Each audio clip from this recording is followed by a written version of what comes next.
আপনারা যা ওয়েল্ডিং শেখেন, তো ওয়েল্ডিং এর কোয়ালিটি কি? আগে কাজ শেখার আগে কাজের কোয়ালিটি বুঝতে হবে, যে কোয়ালিটি কিভাবে আনতে পারবেন। তো সেই বিষয়ে আপনাদের আজকে আলোচনা করব এবং আপনাদের কোয়ালিটি সম্পর্কে দেখাবো। তো এটা আপনার 6G পজিশনের ওয়েল্ডিং।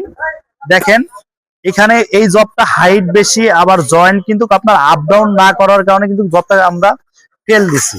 তো প্রতিটা জব আগে বুঝতে হবে, এর জবে হাইট থাকবে 3.2 mm। তো এটা আছে 4 mm করে হাইট। তো এটা কখনো আপনার অ্যাকসেপ্ট করবে না কোনো জায়গায়। তো আপনাদের রোড পাসটাও দেখাই, যে রোডের যে পরিস্থিতি।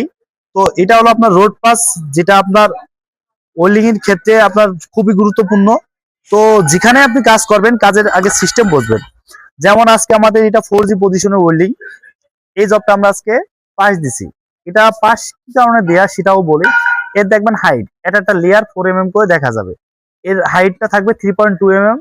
আবার আপনার যে লেয়ার গুলো আছে স্পষ্ট ভাবে বোঝা যাবে, তাহলে জবটা ওকে হবে। এরপরে এটা 3G মিগ ওয়েল্ডিং। এই জবটা কিন্তু আপনার দেখেন, এই লেয়ার গুলো ওয়ারটা বেশি থাকার কারণে কিন্তু আপনার মাঝখানে খাল হয়ে গেছে, আপনার ওয়েল্ডিংটা মেলে নাই। এই কারণে কিন্তু আমরা জবটা এটা ক্রস দিছি। এটা আপনার মিগ ওয়েল্ডিং, জবের সাইডে আন্ডারগার্ড থাকার কারণে লেয়ারিং খুব ভালো আছে, এক লেভেলিং আছে, সবকিছু আছে, তারপর আমরা জবটা ক্রস দিছি। এরপরে যে ওয়েল্ডিংটা দেখাবো, এটা আপনাদের 4G পজিশন ওয়েল্ডিং। এখানে জয়েন্টটা না মিলানোর কারণে কিন্তু আপনার এই জবটা ক্রস গেছে। তো আপনার যারাই কাজ করবেন, জয়েন্ট মিলানোটা খুবই ইম্পর্টেন্ট। এরপর এটা 3G পজিশন ওয়েল্ডিং, এর লেয়ার, লাইনিং, হাইট সবকিছু ঠিক থাকার কারণে কিন্তু আপনার এই জবটা ওকে দিছি। এরপরে আপনার এটা মিগ ওয়েল্ডিং 4G পজিশনের, এই জবের হাইটটা বেশি হয়ে গেছে। তারপর ওয়েল্ডিং এখানে পোরোসিটি আছে, এই কারণে জবটা আমরা ক্রস দিচ্ছি। এরপর আপনার এটা আর্ক ওয়েল্ডিং 6G পজিশনে, জবটা নতুন ছাত্র আজকে প্রথম মারছে। তো জবটা ভালো হয় নাই, তারপর মোটামুটি একটা কন্ট্রোলে আছে। তো একেই বলে আপনার কোয়ালিটি। তো যে কোনো প্রতিষ্ঠান থেকে কাম শেখেন না কেন, সেটা আগে বুঝবেন যে কোথা থেকে কাজটা শিখলে ভালো হয়। একটা ভালো একজন ট্রেনার থেকে কাজ শিখবেন।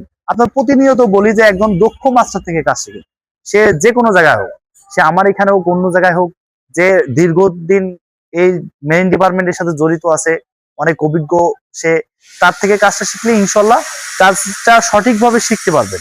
সঠিক নিয়মে যদি আপনি কাজ না শিখতে পারেন, কখনোই আপনি সফল হতে পারবেন না। আপনি বিদেশ যেতে পারবেন 5 লাখ টাকা খরচ করে, আপনি 1 লাখ টাকা খরচ করে কাজ শিখতে পারবেন না, এটা আপনাদের ব্যর্থতা হবে। ভালো একটা ট্রেনিং সেন্টার থেকে কাজ শিখবেন, যেখানে আপনি অল্প টাকায় পাবেন, সেখানে চলে যাবেন, তারপর কাজটা শিখতে পারবেন। একটা বিরাট বলতে একটা বিষয় আছে। আমরা যেরকম কাম শিখাই, আপনার আনলিমিটেড জব দিয়ে আমরা কাম শিখাই। আপনার সেখানে যদি 100 জব লাগে, 200 জব লাগে, তাহলে আমরা দিতে বাধ্য থাকি। তো আপনারা আমাদের সিস্টেম বুঝবেন, যদি ভালো লাগে তো আসবেন ইনশাল্লাহ। সবাই ভালো থাকবেন। আসসালামু আলাইকুম।